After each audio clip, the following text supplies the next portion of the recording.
esporte. Olá, amigos da PUC TV. Sou Luiz Bercós, estou aqui para mais uma vez levar a todos nós, a todos vocês que nos acompanham aqui constantemente, que é um programa realmente diferenciado, onde nós falamos de todas as modalidades, afinal somos todos esportes e para desportos, somos todos esportes em cena.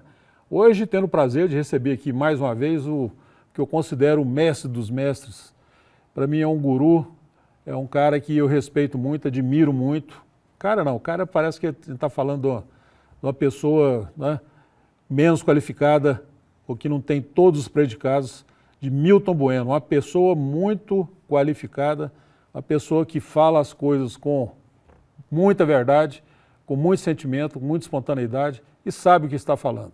Milton Bueno, é um prazer recebê-lo aqui e eu gosto de chamá-lo de mestre, se você me permita tratá-lo dessa forma, porque eu tenho você como uma referência na crônica esportiva, não só de Goiás, mas de um modo geral. Boa tarde, meus amigos, boa tarde, meus irmãos, boa tarde você da PUC, do Esporte e Cena, somos todos esportes, né? Isso. E eu sou comentário de todas as torcidas. Todas as torcidas. Há então, muitos anos, né, Milton? Muitos anos. Nós estamos aí há 63 anos no rádio, né? Começamos com 14 anos como locução comercial num programa sertanejo, que meu pai tinha, Alma Sertaneja, Amanhecer no Sertão, né? O Moraes César na Anhanguera e meu pai na Brasil Central. E lá comecei a fazer locução comercial, meu pai, você tem uma voz bonita, e comecei, gostei do rádio, né? Eu costumo falar que eu sou viciado do futebol e apaixonado no rádio, no jornal, na TV, então a gente fica satisfeito por isso. Quero agradecer pelos elogios, pelo mestre, né?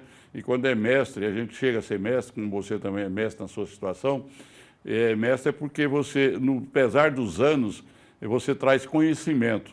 E dentro do conhecimento traz experiência. E dentro da experiência, você tem que saber usá-las e usá-las bem para o seu ouvinte, aquelas pessoas que te acompanham, né? Você tem fã como você tem em futebol, como quando era jogador, você é fã quando você tem dos seus segmentos, liderança, né? Liderança é uma coisa que você... Sempre de forma construtiva, né, Milton? Ela é de que sempre de forma construtiva. Eu, para me criticar, eu tenho que ver as coisas boas que você tem para me chegar na crítica, para você melhorar mais ainda.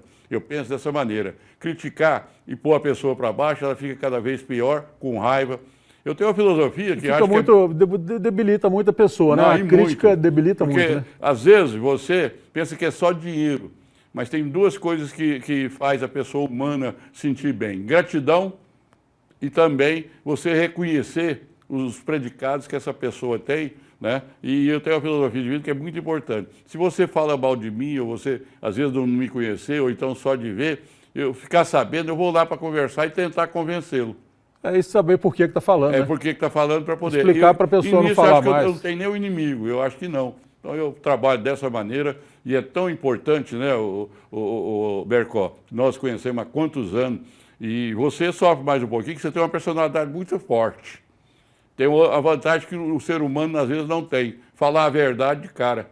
Eu falo na cara é a verdade mesmo, sem razão. Você vê que eu te conheço, né? Então é mais ou menos isso. Eu já não sou tanto assim, mas com jeitinho eu chego lá. É isso aí, Bercó. É isso aí mesmo, viu, Milton? O Milton tem uma tradição muito grande no esporte goiano, todo mundo sabe disso, e uma tradição muito grande, que para mim é uma referência também, no aspecto familiar, no aspecto pessoal. Isso eu admiro muito, você me permita falar dessa forma. Pode falar. Eu estou falando o que eu sinto realmente. E não é puxação de sardinha, não, é verdade. Milton, você estava falando aqui sobre a questão do rádio, né? Quando você começou no rádio, que você passou para crônica esportiva, né? Foi lidando com a prática do esporte, ou só por intermédio do rádio você chegou à crônica esportiva, ou juntou as duas coisas? Olha, eu tenho três coisas praticamente da minha vida, de parte profissional e de parte de fazer as coisas. Primeiro, eu comecei muito novo, trabalhando, e meu pai era somos pioneiro, né? Nós chegamos aqui em 1950, em 1950 Goiânia tinha 13 anos, e meu pai era construtor, e dentro do construtor, ele era sertanejo também, que eu tocava acordeon, e por isso que tem o problema do programa sertanejo. Então, meu pai tinha uma coisa, a gente morando na Vila Operária, nós moramos na Vila Operária, no fundo do campo do Atlético. da Rua C500 ali, da Rua do Comércio. E a Vila Operária era famosa, tanto pelo campo do Atlético, que era ali daquela divisa, entre funcionários, Vila Operária e Campinas. E com aquela idade pequena, eu tinha um companheiro, um amigo, Aderci, que era da esquina da Rua do Comércio, que vendia jornal. E eu admirava ele, que ele era mais velho comigo, 3 anos, e eu falei, eu quero vender jornal. Aí eu estudava de manhã, minha mãe não deixava. Aí o jornal era vendido de manhã, né? Bem aí, cedinho, com muito né? curso eu passei para a tarde e fui vender jornal. Começamos nossa vida aí. E dentro dessa vida foi muito rápido. E minha avó falava uma coisa, que o homem que é homem tem que andar com seu dinheiro. Apesar que meu pai tinha uma situação até boa, depois ele tornou fiscal do Estado, no tempo do Juca Ludovico, né? E ele tornou Perfeitamente, fiscal do é Estado. muito. E era até uma situação boa. Além das construções, aquelas ruas aí da C500, foi meu pai quase tudo que fez, fazia e vendia. Fazia e vendia. Então eu comecei a trabalhar. Depois fui trabalhar no Lavatório Barbosa, porque o Dercy foi para lá e levou eu como office boy. Com 10 anos de idade eu já era office boy. Lá na Avenida Marechal Floriano, que é a Avenida Anhanguera hoje. A extensão da Anhanguera. No Lavatório Barbosa, depois era a rua, depois passou para 2 pistas, aquele negócio todo, e Avenida Anhanguera. E extensão. Mas aí meu pai construiu, acabou, o Setor Oeste foi lançado naquela época, e meu pai foi construir uma casa para nós no Setor Oeste, por sinal uma casona, aquele negócio todo, e foi morar no Setor Oeste. E morando no Setor Oeste, ali a gente já mudou toda aquela coisa de criança, né, que já era outra situação, era para vir para a Rua 8, ali no Cine Casabranca, Lanche Americana, Acapulco, aquela rua toda. E comecei a trabalhar ali no Telesom, que era do povo do Arantes, da joalheria Arantes, e a Telesom. Agamenon. Tinha o Agamenon, tinha o Wagner, tinha o menino, o pai e o filho, Jovair, acho que é Jovair. Guido Arantes, né? Guido Arantes. Depois foi deputado também, aquele negócio todo. Mas aí nós trabalhando ali e arrumei um emprego no Cine Casabranca, de lanterninha. Lanterninha no Cine Casabranca. Tinha o horário do matinê 2h30. Hoje é uma igreja lá no Cine Hoje é uma Casabranca, igreja na Rua lá. 8, Rua do Lazer. Ao lado tinha o Acapulco e mais embaixo tinha o lanche americano, que era o lanche dos namorados. Lá tinha um espelho de um lado do outro, os caras ficavam namorando um pelo espelho, sentavam ali e faziam. O cara era tão bom que ficava esperando a gente sair para poder entrar. Né? Então ali. E nesse período também, aí surgiu um emprego lá no Sobrosa. Apolo. Sapataria Sobrosa. Era Sobrosa, depois passou Apolo. Apolo Calçados. Foi na época que lançou o foguete Apolo, aí usou o nome de Apolo. E eu comecei lá com coisa. E aí comecei como office boy, entregando. E à noite eu ia para o Cine Casabranca, fazer a lanterninha. Tem um quadro pitoresco de lanterninha. Esse quadro pitoresco, bom, se for rápido dá para contar ele. É bem rápido. O matinê chegava, era 12h30, 2h25 chegava para assistir o jogo Pedro do Vico Teixeira. Pedro do Vico, de Terninho, né? uma 45 de lado, Isso. Né? Armado, que só dava armado, porque tinha aqueles problemas de antigamente, né? As brigas políticas. E ele entrou e eu levava ele ele deixava a sessão entrar para ninguém ficar vendo ele. Aí ele entrava, eu levava ele no lugar entrava no escuro e saía do tirava escuro. uma moedinha, tamo, meu filho. Uma moedinha. Esse é o fato pitoresco, eu conheci ele dessa maneira. Gostava de cowboy. Sabe quem cantava pro Pelo do Vico lá, e a dona Gersina, lá em Palácio? Meu avô e minha avó eram os cantores favoritos deles, moravam na Rua 18. E ele morava na Rua 10 ali. Ia cantar lá para eles. Rua 10 não, Rua 26. Na Rua 26, onde é o Palácio hoje, né? Vamos fazer um intervalo. Essa música bonitinha, né? Mas sempre tem que parar lá que começa a tocar essa música. Vamos fazer um breakzinho com Milton Bueno. E logo nós voltaremos a falar. Dessa vez eu vou falar sobre futebol, hein? Primeiro bloco, muito conteúdo, muita coisa. Logo estaremos de volta com o nosso Esportes em Cena pela PUC TV.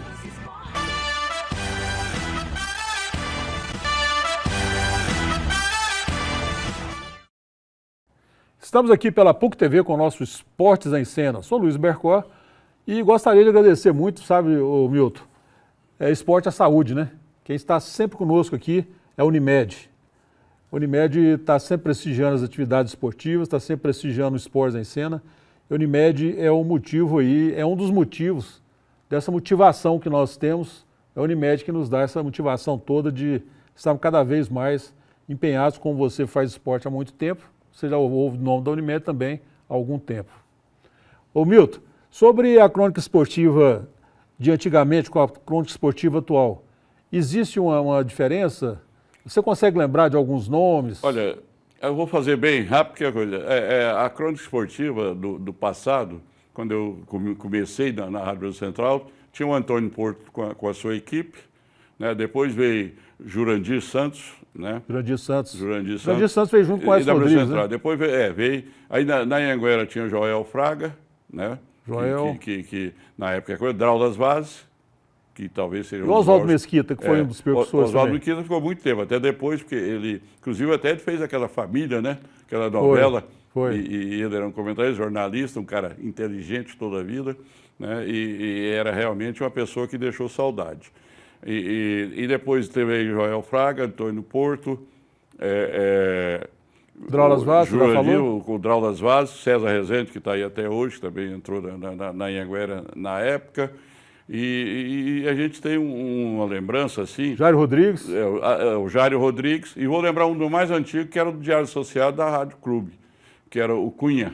Cunha. Era tipo o seu, ele era político, um programa igual ao seu, né? Ele fazia naquelas convites, ele narrava, ele comentava, ele era jornalista, político e escrevia no jornal. Cunha é um grande amigo nosso então também o Cunha foi né? um dos primeiros mesmo de rádio, ficou muitos anos aí. Pai do Reinaldo. Pai do Reinaldo. Então teve essa turma toda. Depois começou a vir, além depois do Jário Rodrigues, que lá começou a trazer, né, Mané de Oliveira, né? Ele trouxe o J. Júnior, né? J. Júnior. Que é até pai do Ricardo, que está trabalhando com a gente hoje. Então eu vejo aí que a crônica, no passado, ela tinha um passado muito grande. E depois, além desse, veio o Evandro Gomes, né, que está aí até hoje, né, o Nickerson Filho, o pai. Né, Nickerson, Levi de Assis. Tem o Rupert, tem coisa. Então, Levi também é dessa época, né? O Levi de Assis, o Ledes Gonçalves. Ledes é irmão do Levi. O Levi está até lá no parque hoje, fazendo um jornalzinho. O Ledes está vivo ainda, e o Jurandir também está vivo, mas está em casa. Então, é uma crônica que... Aquelas crônicas... Depois veio uma revolucionário Cajuru, né? Em termos de esporte, ele revolucionou porque foi uma maneira diferente. Porque até então, se você pegar na época, todo mundo vivia... Se não é um Unimed da vida, muita gente não tinha nem programa, né? É verdade. Essa é a grande verdade. É verdade. Então, a gente passou por esse povo tudo, se a gente falar, tem pessoas espetaculares. É diferente um pouco hoje da crônica. A crônica hoje paga para fazer. E antes nós ganhávamos para fazer. Olha como é diferente. O Edson Rodrigues falava que ele parou de jogar futebol lá em Anápolis e foi dedicar só à crônica esportiva porque ganhava muito mais dinheiro. Porque lá nós tínhamos o Miguel Skeff, né, que é um da época dos maiores lá. Celso Campos. Então, a crônica tinha... E o cara ficava muitos anos na crônica.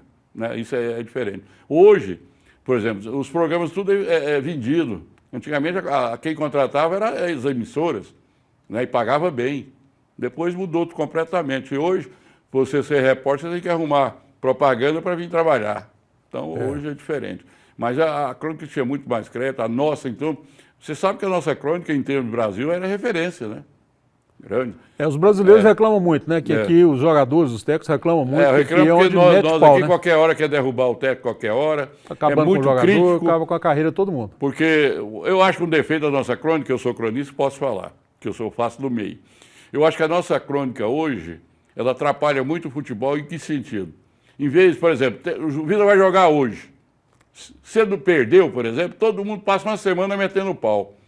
Em vez de ajudar, atrapalha. A crônica do Rio, de Minas Gerais, de São Paulo, Rio Grande do Sul e São Paulo, diferente, são bairristas. São bairristas e muito. Você não pode deixar de criticar. Jogou mal, mas na manhã começa a trabalhar para o próximo jogo. E nós não. Nós, por exemplo, tem técnico que foi campeão, aí perdeu para o Curitiba, no outro dia queria derrubar o técnico, que está aí até hoje e está em quarto lugar. Né? O Mancini, que está aí em primeiro lugar, os caras se perdeu amanhã para o Atlético, acho que não pode continuar. Então esse é o grande problema da crônica hoje. Né? E o respeito, essa é outra coisa que eu queria falar. Como eu sou das antigas e você é o respeito dos companheiros que não respeitam os companheiros.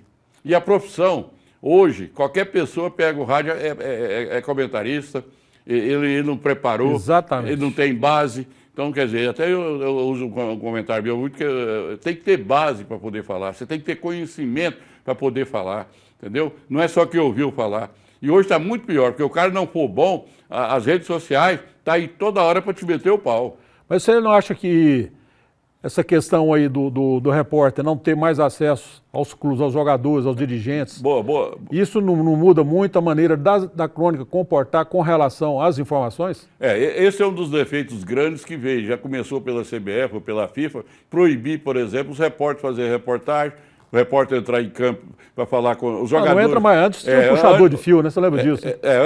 Antes a gente era investigativo. Nós íamos atrás da notícia, né? E hoje não. Você, para fazer uma entrevista, quem é que é os artistas? Não é os jogadores? Não tem que falar com o assessor de imprensa, para você liberar um jogador para falar com você é a coisa mais difícil do mundo. Você não tem acesso aos treinos. Não tem, não. Para dizer quem treinou. Entendeu? Hoje se pega a notícia por telefone. Do jeito que eles querem passar, eles passam. A notícia passa para todo mundo. Isso. Quer dizer, você não fez a notícia, você recebeu. É uma mesa redonda de informações. Porque os repórteres bons, quando você pegar, por exemplo, um repórter que... Eu vou dar um exemplo nosso que está aí até hoje, o Alípio. Alípio é um dos grandes repórteres que nós temos no Brasil. Era repórter que ia para a seleção brasileira, repórter... Por quê? Porque ele tinha coragem de chegar no Luxemburgo e debater com o Luxemburgo como um repórter. Aí o cara tinha que dar notícia boa, entendeu? Esse é o grande problema que nós passamos. E o maior problema que nós temos hoje é a falta de respeito com a crônica esportiva para anunciar, entendeu? Não dá notícia. Não, hoje não tem, não. Tem não. Esse pessoal que trabalhava antigamente, você acha que eles conseguiriam trabalhar hoje se não tivesse informação como eles tinham? Todo mundo desistia. Desistia, né? Porque... Nem conseguia, desistir, né? Porque você pegava um Nunes Macedo, você pegava um Beguele, você pegava um comentarista que era polêmico, mas era fora o Amir Sabag. Amir Sabag, é isso que eu ia falar. O Amir Sabag te dava a resposta na ponta da língua. E todo mundo gostava dele. O Sabag estava prontinho, inteligentíssimo. Inteligente, então é isso, tá? A gente tem que tirar o chapéu, entendeu? É verdade. Por exemplo, a crônica de Belo Horizonte é tradição. Todo repórter ou narrador tem um time de futebol e só faz o jogo dele. Mas é certo, ué. Isso é verdade. Entendeu? Como diz o grande narrador, né, do é nosso, é nosso, é nosso. É nosso. O Hugo Sérgio. O Hugo Sérgio sempre disse isso aí. Falou, eu só narro o jogo lá em Belo Horizonte. do Galo, né? E é um excelente narrador. Excelente narrador, porque aqui eu narro o jogo do Vila, do Atlético, do Goiás, não sei o quê, não sei o quê. Tem que ter Inclusive o nosso ele tá lá por causa disso, é nosso. É nosso. Vamos fazer um breakzinho aqui? Vamos aí. Essa música você gosta dela? Adoro. Essa música é muito bonita, mas tem que parar, né? Tem. Então vamos fazer um breakzinho e logo nós voltaremos com o nosso Esporte em Cenas pela PUC TV com Milton Bueno.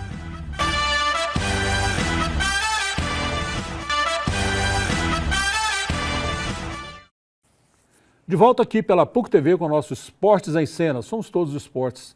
E para desporto, somos todos os esportes em cena, com patrocínio, com a parceria, com essa amizade que nós temos com a Unimed, que está sempre nos apoiando, sempre apoiando as modalidades esportivas.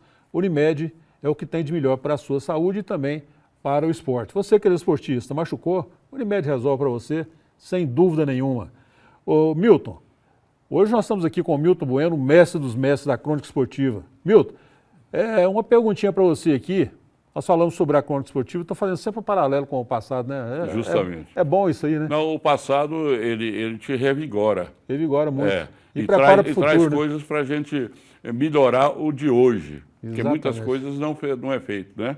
Muito bom. Por exemplo, futebol nosso, pode perguntar, porque dentro dele eu vou falar. Não, é dentro disso aí mesmo. Dos times de antigamente, eu lembro muito do time do Atlético, 64. Eu fui assistir lá no final... No Estádio Olímpico. Vila e Atlético, Atlético e Vila, final do Campeonato Goiano. Luizinho, Jair, Bertolli e Barrica. Uma das maiores linhas que já fez até hoje. Eu considero a melhor. Eu considero. Cada um tem a sua, né? Eu considero a melhor que já teve, não só no Atlético, mas no futebol goiano. Para você, o Atlético de 64, com o Atlético de hoje, com o campeão, com o Amestrado, com o Tinda... Mestrado Paulo César. Paulo César. E aquele timão, né? O Atlético. O Carlos na lateral esquerda. O Licim, chutava muito, né? Luizinho na direita e o Licim que era o lateral direito, né? Licim. Licim, Tinda, aquele timão. O Tinda campeão no gol. Severo. Tinda já estiveram. E o campeão no gol. Aquele dos maiores goleiros que eu vi. Um dos maiores goleiros. Baixo, mas vai voar daquele tanto. Mais do que ele, só o Pompeia. As defesas mais bonitas foi feita no Olímpico, depois eu vou falar dela para você. O campeão aqui e o Pompeia no Bangu, né? No Rio de Janeiro. Era justamente, cara. Era justamente isso aí. Dá para comparar o futebol de antigamente, o esquema de jogo, o sistema de jogo, os jogadores, principalmente, e os dirigentes? Bom, primeiro... E o VAR, né? E o VAR que não existia, nem cartão, né? No antigamente, você citou aí um time, aquele de 64, 65, que foi um dos maiores times, de 70 para até 74, desde quando o Atlético foi campeão, 71 na Copa Integração, um dos grandes times, e o Goiás, até de 66 para cá, mas em 73, 74, que também o Vila tinha um timaço, que começou a aparecer. O Goiás teve uns 10 anos aí de grandes jogadores, mas grandes jogadores. Não, também. mas não despista de mim, não. Você está me despistando aqui. Mas do Atlético... Quero falar sobre Luizinho, Jair, Bertolli e Barriga. Depois só o Dade.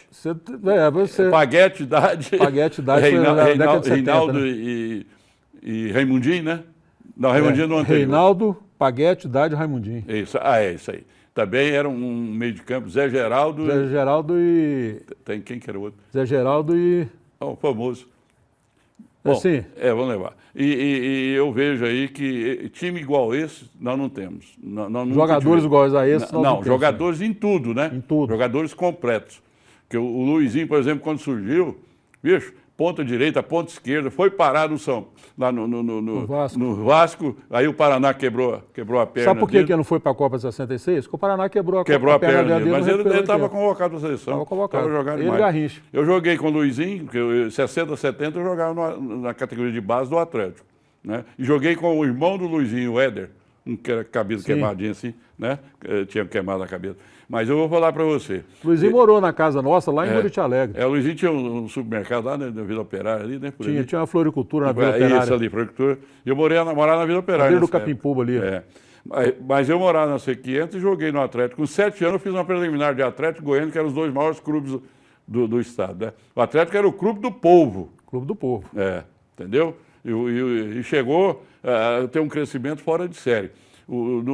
Já no Estádio Olímpico, né? Os grandes jogos, os grandes clássicos eram Atlético e Goiânia. O clássico do Milhão era Atlético e Vila. E Milhão é Atlético e Vila. Né? Mas o clássico... o Chapa Branca era Atlético e Goiânia. Porque o Goiânia tinha um timaço também. Timaço. Né? Manduca, Líbano, Olacir, que é um dos maiores meias. O Líbano Cabiciano, fazendo gol de cabeça. No Líbano eu joguei futsal. Manduca. Joguei futsal com ele e joguei campo, né? Porque ele começou no Inhumas. Isso. Entendeu? Ele fez cesta de cabeça, né? Você sabe disso que tá dando. Ele treinava a fazer. Mas o Atlético e o Atlético e o Goiás daquela fase, né? Porque o Goiás veio aparecer depois. O Goiás, inclusive, só apareceu depois daquela decisão para não cair com o Riachuelo. O Goiás disputou com o Riachuelo para não cair. Para não cair. Exatamente. Né? Foi à noite lá no Estádio Olímpico. Estádio Olímpico. Mas o futebol, agora voltando aqui do que eu queria falar, tecnicamente, você disse que os jogadores, você perguntou se não podemos nem comparar. Uma que nós jogávamos no sistema 4-2-4, aliás, era até diferente. Sabe por quê? Porque eu era meia, a gente jogava só com um volante. E o meia era o principal, e 4 na linha. Até há pouco tempo aqui no Vila, até admirei, porque ele fez o primeiro turno todinho jogando 4-2-4, e o Vila tornou o melhor do primeiro turno com o Claudinei. O Vila jogou muitas partidas aqui e ganhava fora por causa disso. 4-2-4. Porque era ataque. Tinha mais, o resultado positivo era maior fora do que empate negativo. Entendeu? Então, agora, outra coisa que eu só faço questão, porque eu estou 50 anos na categoria de base como diretor da Federação Goiana de Futebol. Cada ano que passa, apesar que cresce demais o número de jogadores nas escolinhas, diminui o técnico, o craque. Por quê? A transição dos treinadores, eles não ensinam um menino a bater falta. No meio campo, que o cara tem que dominar, levantar a cabeça, fazer os lançamentos diagonais para a esquerda, para a direita, o centroavante que não marca mais gol porque não recebe bola. Qual a largura do campo de futebol hoje? A largura hoje? Não, hoje é um absurdo, 75. Ele poderia ter 50 metros, ele só joga aqui. Não, tanto é que o Goiás e os times goianos levou vantagem muitas vezes porque o Serra Dourada era o time maior, o campo maior que nós tínhamos tanto no país. quanto na largura. Tanto é que todo técnico reclamava.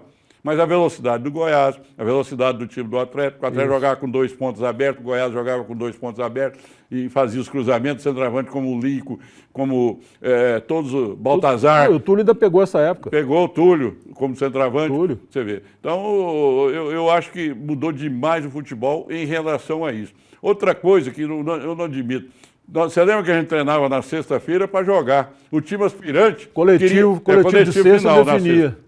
Era um jogo.